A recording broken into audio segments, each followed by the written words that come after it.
My style is ridiculous. Hello, everybody. Welcome once again to Ideological Forks. I'm your host, Rachel, and with me is Brad Ruwe, who is a motion graphics designer, video editor, and actor. Hey, Brad, how's it going? Brad, welcome to the podcast. Thank you for having me. Oh, absolutely. So my first question is, how many times do you think that you've changed your political beliefs over the course of your lifetime? Probably 4 major shifts, probably. Four. I grew up very much in the Midwest, good boy, stereotypical Midwest kind of guy. Well, hold up. Which Midwest? Are we talking Minnesota or are we talking Ohio? Oh, we're talking Ohio. We're not Okay. talking full-on farm country. Though I did live in Wisconsin for a few months for an internship. So I have lived in full-on farm country before. Sure. But yeah, I was born here in California. We moved to Ohio when I was like 2 or 3. So I say California born, Ohio raised. And then as soon as I graduated, I moved back. I'm like, this is not the place for me. But again, I was raised out there. So there are aspects of myself, my personality that are stereotypical Midwestern, but I had to get out as soon as I could. Mm-hmm. But yeah, there's definitely been a few major shifts, probably the earliest being religion. I was the good boy. I was an altar boy growing up. Wow. Went to Catholic school all the way through high school. I even went to a all-male Catholic high school out in Ohio. And around that time, mostly high school, I would say, I started to question it. And that was kind of my first big shift in terms of beliefs and political ideology.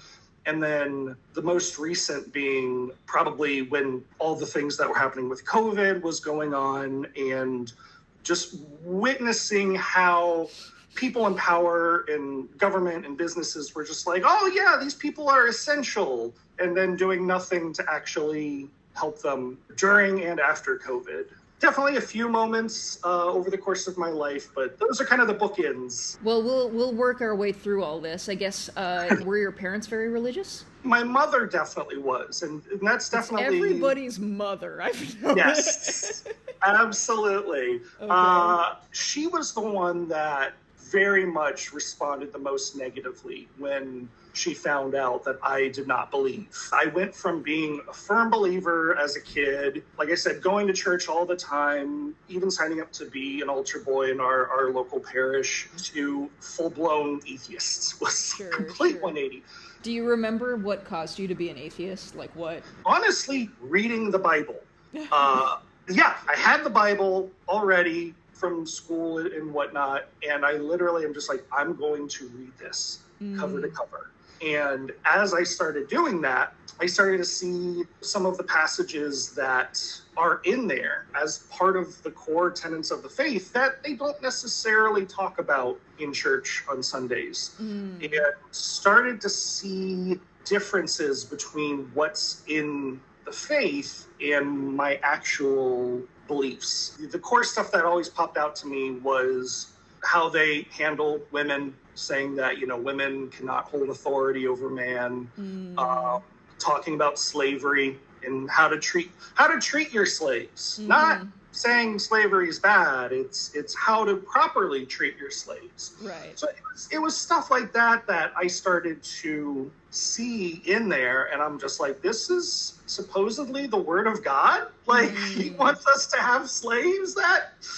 That's not really my beliefs. It was stuff like that started to pop up. And like I said, I was still in high school while I was, kind of starting to question it.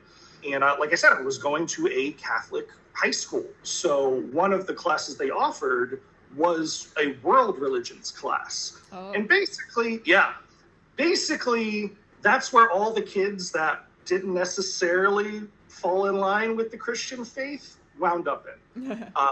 I rag on Christian education, but I will say that the school that I went to was arguably the best high school in the city, in Cincinnati. So I got a good education. Yeah. It's just, it was also having to deal with all the religion stuff. Yeah. Can I ask a sort of like devil's advocate? Sure. Go. Devil's advocate. Yeah. There are people who read the Bible and still like maintain their faith, even if the stories are a little far-fetched. You got characters who live to be like 700 years old and things. Exactly. And yeah. how come you couldn't maintain your faith but still think like, well, so much of the Bible is just kind of up to interpretation, but like I don't necessarily believe that all of this happened like word for word, but you know what, I'm still a Christian at the end of the day. Like why not go that route? The Bible was kind of what started it, but even before high school, just seeing how people of the faith who purported to follow Jesus and all of that, how they treated others that were not part of it. I definitely remember in my grade school, again, went to a Catholic grade school. We had a church attached. We had nuns teaching us. That's how intense this Christian education was. The first moment that made me go, oh no, the collective group is racist. It was an all white school. All the kids were white, or at least white passing, I guess. And we had African-American family join the parish, start sending their kids to the school as well. And they didn't last a year. Okay. Just the way that the other students were treating them, the other families were treating the parents in the parish, they left the parish. And as a kid, seeing that and going, they say they're welcoming. They say all are welcome here. And very clearly they were not. Kind of made me realize, like, this may not be in line with my thinking in terms of, all are welcome, all are equal. How did you learn that this family left because of the racism in the school? God, this was so many years ago. Yeah, sure. I knew that the kids were getting bullied because of their race. And I never saw any of the other families interacting with the parents at the parish. They very much were isolated. And you look at everybody else talking with each other and, what's the God be with you and also with you, all that kind of stuff. You shake your neighbor's hands, and they were kind of in their own pocket, essentially. Yeah. And it's just seeing stuff like that as a kid. You may not necessarily know the complex political aspect of things, but it's just like, why are these kids getting bullied just because their skin color? Like, that's dumb. Like, I don't want to be part of these people that do that. So I had already kind of started to splinter with the church, I guess you could say. It was one of those things where, like, I still believe in God, even if I knew that there were people that weren't in line with me politically. Again, growing up in Ohio, I was always the black sheep out there, it felt like. So I'm like, not everybody in the church is like this. This is just my specific parish is like that. But then, it was high school when I started to actually dig into the faith, the belief, the tenets, that I started to have that hard split in terms of, hey, this isn't really what I believe. To jump back forward again to high school, like I said, I took the world religion class, and the great thing there was we had atheists, we had Jewish people, we had Muslims, we had even a Sikh who was in the Sikh religion. He had the turban, and of course this was immediately post 9/11. So I was about to ask you what year this was. Yeah, so we got to hear his stories about actively in that time period dealing with the religious bigotry and hatred. And he's just like, I'm not even a Muslim, I'm a Sikh. We're in a different faith. But it was fascinating because, again, I joined this class because I'm like, okay, maybe Christianity isn't where my beliefs lie, but maybe it's another religion. Maybe there's something else out there that I feel is more in line with my beliefs in terms of the world and a God and all of this stuff. And the nice thing with that class is because we had all these kids of different faiths, it was kind of like a on-the-spot fact checker. It's like, yes, this is a Christian Catholic school, but we have students of the actual faith there to jump in and clarify things if they were not exactly getting specific details right. Right.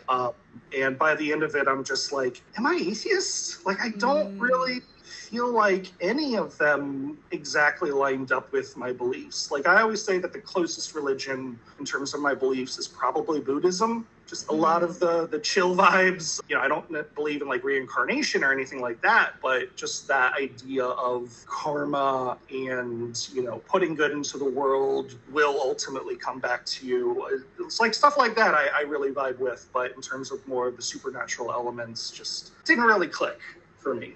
I see. So you become an atheist kind of after high school, and this also coincides with you moving back to California. Well, no, this was because I didn't move out until after college. Oh, after college graduation. Pardon me. Okay. Yes. Yeah. So college was when my family found out, and I started to really embrace being a non-believer, essentially.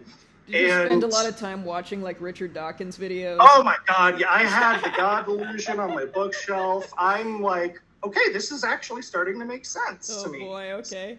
I went through that whole stage, yes. And the moment that made me realize just like, oh, this is going to negatively impact me was, you know, my mom found out and she comes down and she asks me, she's just like, hey, so you're atheists now? And I'll never forget, there were two moments from that conversation that are just like seared into my mind. The first was like, well, what about all that money we spent to send you to these schools? Oh, yeah. I'm like, oh, so you didn't send me to get an education. You sent me to believe in the same things you believe.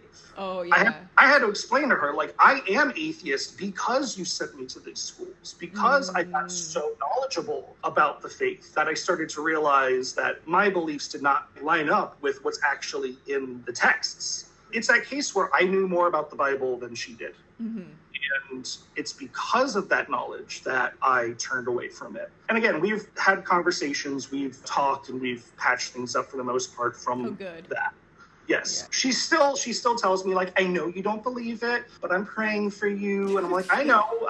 It's one of those things where it's like, I get it. She truly believes in the power of prayer. And even though I don't, I'm just like, all right, I get that you're praying for me kind of thing. Mm-hmm. But the other moment this was a little bit before Christmas. And she goes, well, I guess if you're not a Christian anymore, I guess we can just return all your Christmas presents. Yeah. And it's like, oh, so the gifts weren't because you love me. The gifts were because I'm of your faith. Like, is that it? Is that what you're getting at?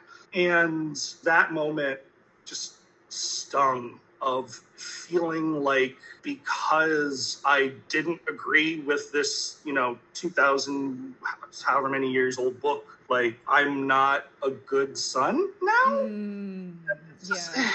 Yeah, so... Yeah, I feel like what she might have tried to do was to sort of, like, buy your logic, this whole thing. Like, oh, exactly. Like, if you're not a Christian anymore, then you don't get any Christmas present. It's just, like, kind of like how you might talk to, like, a really young child or something. I think that... Sorry, I don't mean to psychoanalyze this woman that I've never met, but I just, like, Christianity for her might be about, like, preserving the family unit and, like, tradition, So... Exactly. It felt like a rejection to her. Okay. And we've had this conversation, since then, and I could understand what she was going through. It's just like, again, it felt like I was not appreciating all the money that they spent on this education. Like, I can understand where she was coming from, but because of where we were at mentally, we were coming through at like different perceptions, basically, of why I was no longer a Christian. Okay. So yeah. Yeah. What was the next shift that happened to you? When I moved out to California, I always... You found God again. No, just kidding. Found God again. Yeah. No. I mean, I'm still atheist. So like that was one shift in terms of like my political beliefs and all of that. Mm-hmm. There's two states that people in Ohio just hate. and it's Michigan and California. The Ohio-Michigan rivalry runs deep, and I'm just like, so funny. Y'all are basically the same. Right. Like, it's like yeah. It's like hating a cousin that looks exactly like you. Yes. Yeah. Yes. Okay. And then California. Okay. That's interesting so, that Ohio hates California, because like I don't think anybody in California thought about Ohio until it became a meme for Gen Z kids. Yeah. Exactly. Now that Ohio skibbity is a whole thing, I'm just like, yeah, it kind of tracks. The kids are right. But no, I had been raised with this whole idea of the country's at a slant because all the nuts and the fruits roll down to California. And it's just like, oh, California's this crazy place and the gays are everywhere and they're naked in the streets. and I don't know if you've seen, I think it's Predator 2, opens with a Los Angeles scene, and Los Angeles is a war zone, and there's gangs and just mass chaos and just people dying left and right. And I knew, obviously, like, Predator was an exaggeration. Yeah. But, like, I still believe that, like, oh, yeah, the LA riots and California in general is just this crazy, dangerous place. And before I moved out here full time, I got an internship when I was in college in San Francisco. And it was my first time truly going out to California, essentially since I moved away. I flew out there. I got a tiny little, basically a mattress on a floor in an apartment spare room right in the heart of Haight-Ashbury, like right in the like hippie culture. I fly out there. No car, because again, I'm like, I can just take the trolleys or whatever, subway, kind of thing. And I get there, and my first day in the town, I'm going to explore. I'm going to figure out my route to get to the office and all of that. And I start walking to the subway, and I'm seeing lots of cowboy hats. I'm seeing assless chaps, and I'm going, holy shit, was everything I was told about San Francisco like real? Like, are the gays just everywhere out in the streets? I moved in on Pride Day in San Francisco. So literally, as I'm taking the train, I pull into a station with a big, happy Pride thing. But in terms of the shift, it was, I guess, realizing that I wasn't necessarily straight. Growing up, my best friend in that grade school was gay. He knew it, everybody knew it, and because of that, again, Ohio Christian school, he got a lot of bullying, like constant. And because me being his best friend, I got looped in with that as well. People were, saying that I was gay because... Right. And obviously he dealt a lot more with it, but I got to see firsthand as a kid the intense hatred and just picking and the constant bullying from these supposedly loving and welcoming Christians. Yeah. But growing up, I was always just like, I'm straight. And it wasn't until I came out to California where people are able to have these conversations and be open with stuff. It was out there that I learned about the Kinsey scale and how attraction and sexuality is a spectrum. You can be straight and still be like, no, that's an attractive person. Like I can see why people are into this person, kind of thing. So the idea of sexuality and attraction being a spectrum, and it's just like really kind of clicked for me in terms of like, I always say that I'm like a 1.5 on the Kinsey scale. I am mostly heterosexual, but every once in a while I'm like, damn, no, that's a good looking guy. What does a 1.5 on the Kinsey scale mean? Like, what's the max and what's the minimum? Like, it goes from 0 to 6. Oh, okay. So 0 is exclusively heterosexual. 0 is I have no. 3 is like evenly bi. Like, I'm attracted to both. It's even balance. And then 6 is exclusively homosexual, is just, nope, I only like I'm only attracted to the people of my own gender. All range can be in there. And so I always say I'm like a 1.2 And that's just mainly because most men piss me off. Like, I'm just like, guys, go to therapy. Seriously. I would be so much more attracted to more men if more men went to therapy. Just like, work out your shit, please. But yeah, it's one of those cases where I recognize that I am predominantly heterosexual. I am drawn more to kind of the femme presenting. And I don't think I knew about transgender people being real, really, in Ohio. It's the whole idea of like, it was a joke. It's like Mrs. Doubtfire. Yeah. You know, it's the Kinsey.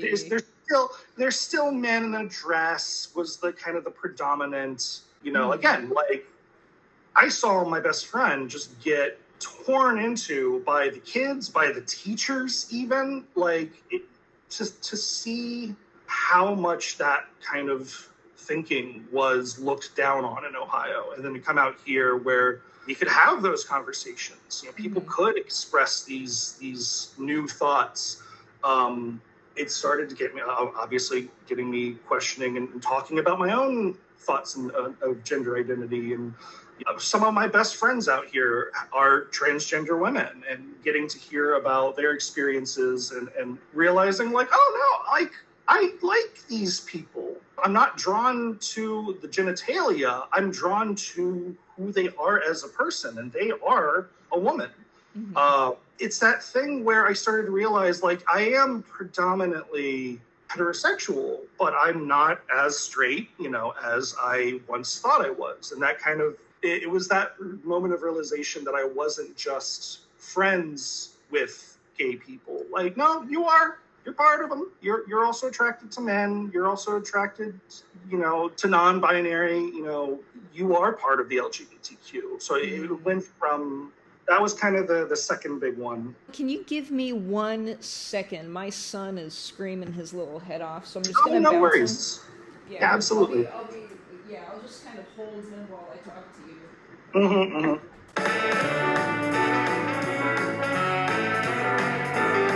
What happened after realizing you were midway between bisexual and straight? What was the third? COVID is probably what pushed me over the edge completely, but definitely shifting to full-blown socialism, borderline communism probably was, yeah, it was a bit, so, you know, I've come out to California, I've gotten settled, and I'm working in Hollywood. I'm working with movie studios. I'm working with, even though I've never worked directly for like a movie studio, I've always worked for agencies and companies that work for the studio.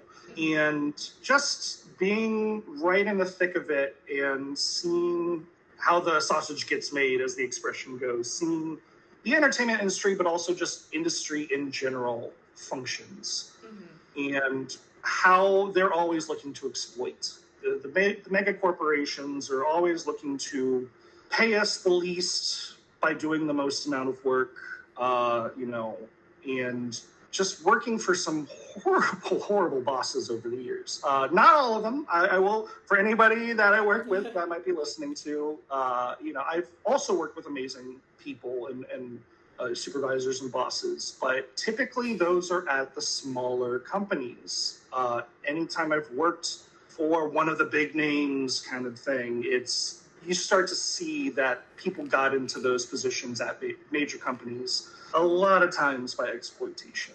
And I started thinking, this is just a bad boss. And I'm now at this point in my life going, no, they were a good boss. That's why they're there. That's why they were treating you like crap, is they were there not to be a good person. They were there to be a good boss. Yeah. Like I said, COVID was kind of the wake-up call of seeing... Sorry, go ahead. No worries. COVID was the wake-up call of what? Yes, COVID was the wake-up call that there aren't problems with the system is the problem. You're essential. We need you. And okay, you need us. Are you paying us more? Are you making sure that we can live through this? No, you're just chucking us into the proverbial... I know. Yeah. We are dispensable to these businesses. And that was a wake-up call, because I, as many others were struggling to find work. I did have to go on unemployment for a period. And that was wild because I have been fairly successful in my career. I've only had 2 periods really where there just was not work for longer than a week or 2. I've bounced back and forth between freelance and full-time, depending on, the gigs that are coming to me at that time, sort of thing. But yeah, COVID was hands down the longest period of just no work. Nothing was coming in. Everything had shut down. So I was on unemployment, and it was kind of this amazing thing of just like, I have time to live my life as I want and not just be a cog in the machine of these corporations. And, I was going out hiking, which was something I had always wanted to do. We have some amazing parks out here in California. I got to, Angeles Forest is right here. I got to hike through there several times during COVID. And it was just this realization of just like, life is not just work. It shouldn't just be just work because, I've worked at companies where it's just like, hey, this project came in, they need it by Monday, you have to work through the weekend, or you have to stay late.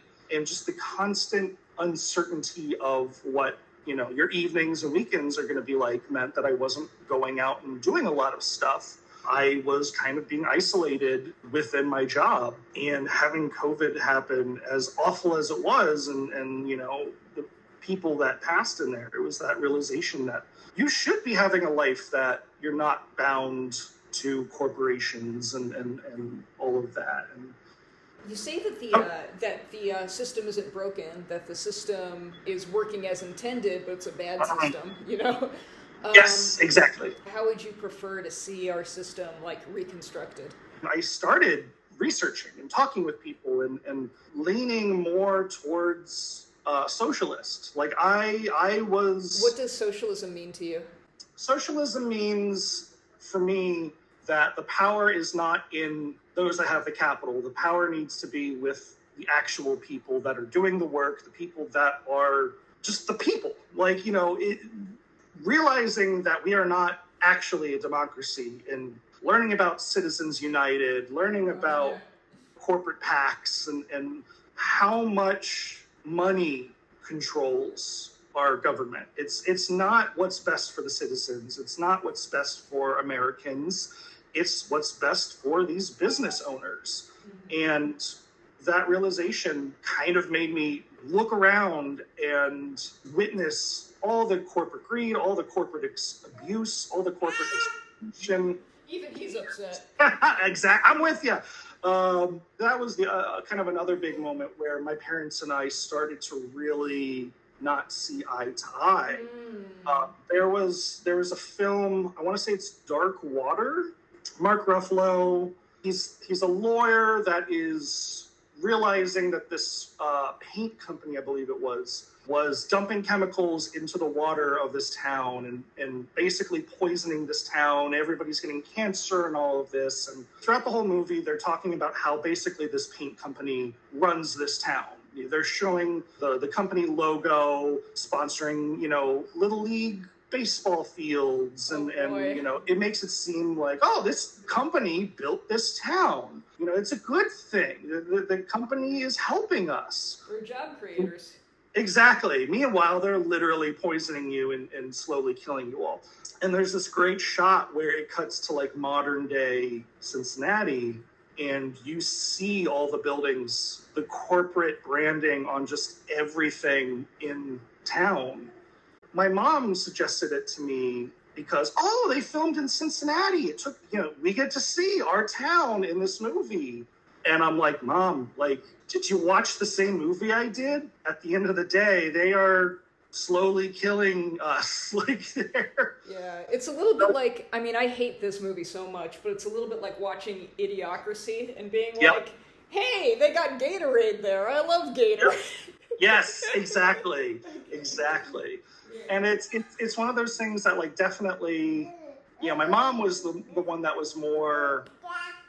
had a hard time realizing that I did not agree anymore with the religion thing, but it's definitely my dad is, the one that took it hard when I started pushing back against pro-capitalism, pro-business, pro-corporations. And me and my partner got into an argument with my dad at one point over dinner or something. And he goes, no, not all billionaires are bad. Like, I'm friends with a billionaire. Uh-oh. And I go, Dad, when was the last time you've talked with this supposed friend billionaire? Oh, my retirement party. Oh, so he hasn't reached out to you since you left the company? Like, he was there and he talked with you because he had to. You were a cog in his machine, and the fact that he has not said a word to you since you retired says he's not a friend. He was your boss, and because again, he saw these people as friends. Right. They don't actually care about you. Like, that's the problem. They tell you they care about you. They tell you they want what's best for you, but they're just trying to sell a product. I'm so sorry. He's hearing you talk and he sees me talk, so now he wants to talk. Oh no! Yeah, but he doesn't really know what we're talking about, huh? No, you don't really know. You don't know what we're talking about.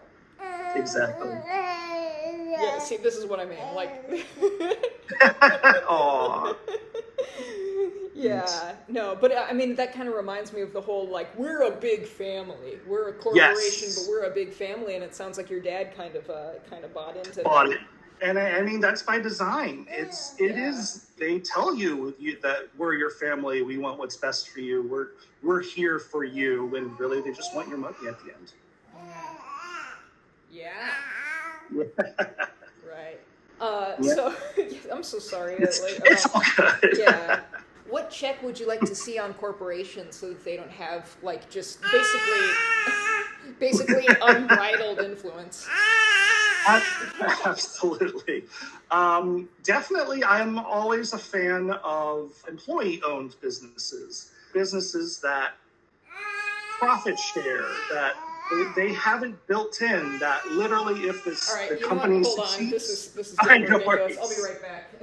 Sure thing. Yeah.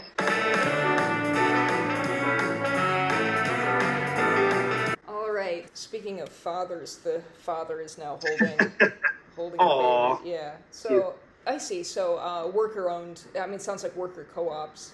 Yeah. So I'm always a huge fan of employee-owned businesses.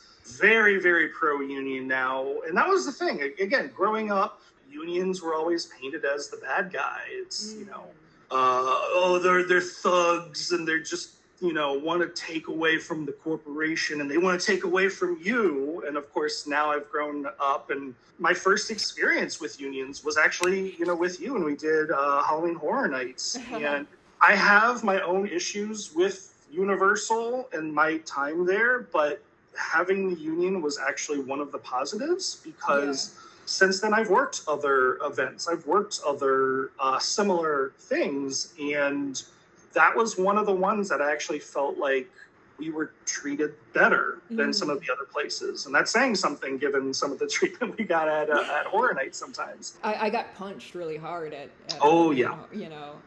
and you know what? I was really young when I did Horror Nights, so I didn't really understand the whole union thing, and they were asking for like some ridiculous amount of money, and so I just didn't pay it, and just worked that 1 year, except for in 2014 where I was show control. Oh, gotcha. Nice. Yeah, but like we don't really talk about like workplace dynamics in like school or anything. We don't really discuss like what a union does, and so when I looked at my, contract for Halloween Horror Nights, I didn't really know what a union did. Like, what the fuck is the union? The union and the Confederacy? I don't know, So you're for more worker co-ops. How do you feel about the profit motive itself? Wouldn't worker co-ops also be kind of like motivated by making as much profit as possible? Because at the end of the day, like if you don't make a profit, your business fails, Employee-owned companies is the next step, I think, in terms of the current system we have. But ultimately, we got to change the system. My dad, he keeps being like, complaining about how things aren't working anymore and how much he's paying for these things. And I'm just like, yeah, that's by design. They're trying to squeeze you for as much money for as little quality product as possible, because they're going for profits, Dad. They don't care about you. You know, we see it now. We used to have light bulbs that would last decades. Yeah. And now they last maybe 6 months. The whole thing of like planned obsolescence is something that they're striving for. They're not trying to make quality products. They're trying to make cheap products for profit. Yeah. And so much in terms of just, you know, what's happening both in products but also services is just, the service is getting worse and worse and worse because, I mean, look at all the layoffs with Disney. How many extremely talented artists they're firing because they, quote unquote, get paid too much. And, you know, we're seeing it in every aspect. Like all of my, I'm gonna avoid going into a tirade about AI. Sure. But AI is the best way I've ever heard it described was AI is giving the wealthy access to skill by cutting off the skilled access to wealth. You know, those who have the money to spend on these AI systems, they're having the access to get things that normally people that learned the craft, put their lives into learning the craft, are able to make. But those people that learn the craft, that make the thing, are getting cut off from the access to the wealth for having that skill. And it's just become this thing that everybody I know that works in arts is getting less work. Yeah. I'm not going to go into specifics here, but there is a, to go back to like our Universal days, there's a theme park chain that you can tell that they are now using AI for, you know, attraction logos, for marketing, for merchandise. And I know for a fact that they've been firing their graphic designers because, we can just have AI split this out. And now the corporate owners of that chain are making lots of money, and the people that created the experience, created the merchandise that people were loving, creating the visuals that made this chain what they are, all right, bye, we don't need you anymore. That's the whole point of capitalism, is the workers are seen as expendable. Yeah. But yet the CEOs can't take a pay cut. No, not at all. There's lots of people who call themselves socialists, and I've noticed 3 types. So there's like sort of social democrats where they sort of feel like let's kind of elect socialists into the Democratic Party, you know. Yeah. So like the sort of like DSA, you know, these are people who support like Zoran and things. Yep. Then type 2 are anarchists, where it's just like, you know, just get rid of government entirely, you know, and like let's kind of create a bunch of like cooperatives and have the country kind of work as like a sort of patchwork quilt. And then there's Marxists who sort of feel like we got to change the government, you know, significantly. So which one of those would you consider you to be? Fully Marxist. I do appreciate the work that the DSA is doing. I think they're doing the best work in our country right now. But again, unless it's full revolution, like we're going to have to take steps. And I firmly believe the DSA is the next step to kind of make people realize that socialism is good, because we've been getting just constant barrage from corporate funding saying socialism's evil, you know, it's this boogeyman. They have been cramming it down our throats my whole life, at least. And I think what Zoran Mamdani is doing in New York right now is just incredible. He's working for the people rather than the capital. He's actively trying and succeeding to make New York City a city that the people living there are benefiting from. And step 1 is pulling back the curtain on what exactly socialism is. Because again, socialism is the power residing with the working class rather than the owning class. Yeah. It's the bourgeoisie versus the proletariat. Yeah. And that's what I'm in favor of. The actual people that make America what it is. Yeah. Those should be the people in power, not the people that, yeet themselves off to all these other foreign countries, vacationing all the time.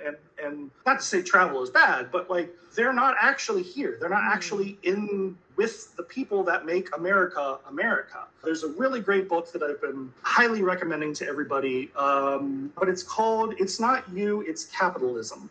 Does a really great job of breaking down what capitalism and socialism and even communism actually are, going through the terms, going through the history of it.